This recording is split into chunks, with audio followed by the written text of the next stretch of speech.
Now, other sprinkler applications. We're going to look at other sprinkler applications. Some pretty divergent things we use sprinklers for. Fire protection.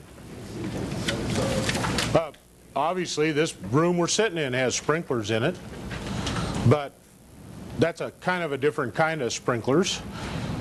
We can actually also use outdoor fire protection with sprinklers. I've actually had people have us come out and put sprinkler systems on their roofs for fire protection. On houses out in the country where there's potential for wheat fires.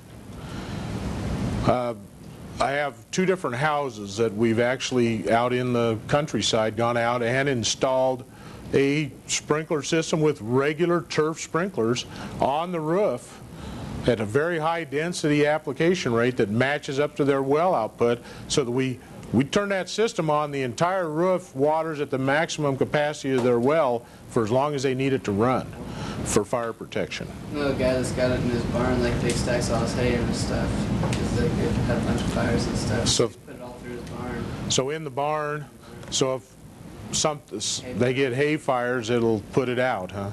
Water the hay. Yep. So it'd be like an internal building situation too, yeah.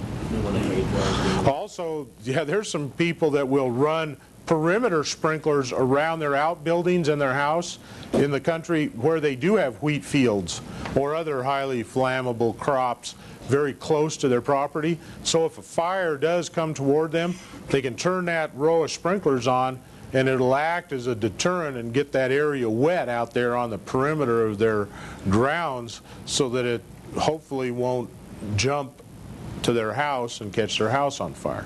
So you could see where that might happen.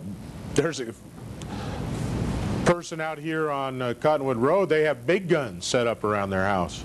Right on. So if a little something happened, they just fire up the big gun and give themselves a protection with the big gun. Yeah. Yeah.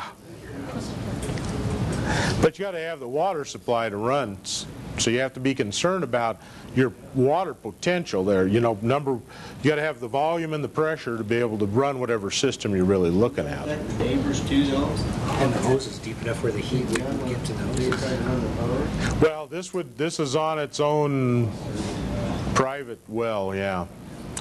Off of an irrigated system. So it's and the fear is usually, you know, things like a wheat field, that when they dry out, you get a 20-30 mile an hour wind on a 100-degree day and have a fire coming at you. It can be pretty awesome. And that darn, you know, sparks are flying, and you need to be able to keep the roof wet on a lot of houses, just keep them from torching. And also the shrubberies around the house. You just don't realize how dry some of those shrubberies get up in the centers of themselves, and they can be just like a match waiting to explode when they get lit from flying embers. So you got to have something that's keep wetting all that stuff down next to your house. Dust control. A couple of things we really look at in dust control. One is actually about three ways. Around here, one of the most popular uses for dust control is in feedlots. And there's a company, well, Brad worked for him last year, that specializes in putting in feedlot dust suppression systems. Big guns. They run big guns in them, and they sell them all over the country. And it's a pretty specialized business within the irrigation market. And